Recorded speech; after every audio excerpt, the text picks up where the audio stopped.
বাংলাদেশের ভিতরে থেকেও আদিবাসীরা বলতেছে তারা বাঙালি না, তারা আদিবাসী, কিন্তু তারা যে ভাষায় কথা বলতেছে কিংবা প্রতিবাদ দিচ্ছে, স্লোগান দিচ্ছে, সেটা কিন্তু বাংলা ভাষায় দিতেছে। তো এটা কি কোনো যুক্তিগত হলো যে বাংলাদেশের ভিতরে থাকার পরও তারা বলতেছে যে তারা বাঙালি না?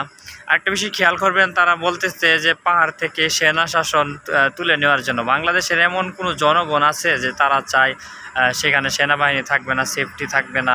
বাংলাদেশের সব জায়গায় তো সেনাবাহিনী থাকলে নিরাপদ থাকে, সেফটিতে থাকে, কিন্তু তারা কেন চাইতেছে যে সেনাবাহিনী লাগবে না, পাহাড় থেকে সেনাবাহিনী তুলে নেও? আদিবাসীরা যখন আসে, ঢাকা শহর আসে, বাংলাদেশের বিভিন্ন এলাকায় আসে, ঘুরে বেড়ায়, তাদেরকে কোনো নিরাপত্তার প্রয়োজন হয়? কিন্তু কোনো পর্যটক গেলে এমনি বাংলাদেশ থেকে অন্য জায়গার মানুষ যদি পাহাড়ে যায়, কেন এত নিরাপত্তা লাগবে, সেনাবাহিনী লাগবে, তাদেরকে উদ্ধারের ব্যবস্থা করতে হবে? এই কাজগুলা কারা করে? আদিবাসীরা কি বুঝে না? আর আদিবাসীরা কি চাচ্ছে এখানে? তারা বিভিন্ন পরিচয় দিয়ে বলতেছে যে আমরা বাংলাদেশি না, বিভিন্ন নামের উদাহরণ দিচ্ছে, এই দিচ্ছে, সে দিচ্ছে।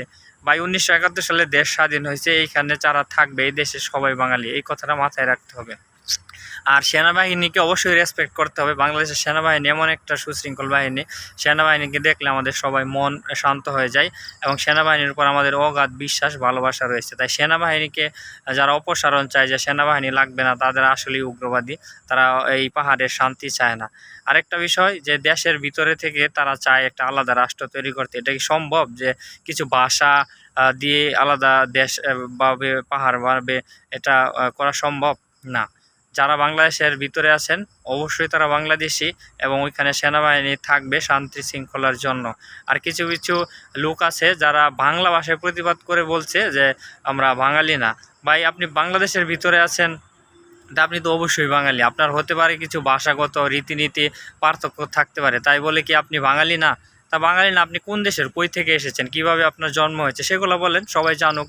আপনারা অনেকেই বলতেছেন যে আপনারা বাঙালি না, বাঙালি না, আমরা আদিবাসী, আমাদের এই পাহাড় দিয়ে দিতে হবে। তো একটা দেশের মধ্যে আপনাদের পাহাড় কীভাবে দিয়ে দিবে? এটা তো সবার অধিকার, সবাই চাইবে ওইখানে। আবার সবাই যাওয়ার পরে আপনারা ওইখানে বিশৃঙ্খল পরিবেশ তৈরি করেন। আবার ওইখানে কি করেছে, তাদের নিজেদের নিরাপত্তার জন্য তারা কি তৈরি করছে, নিজেদের নিরাপত্তা বাহিনী তৈরি করছে। তো বাংলাদেশ পুলিশ, সেনাবাহিনী, বিজিবি কেন আছে? আর কয়দিন আগে তো আপনারা দেখেছেন যে কুকি চিন নামে ওইখানে কি হয়েছিল।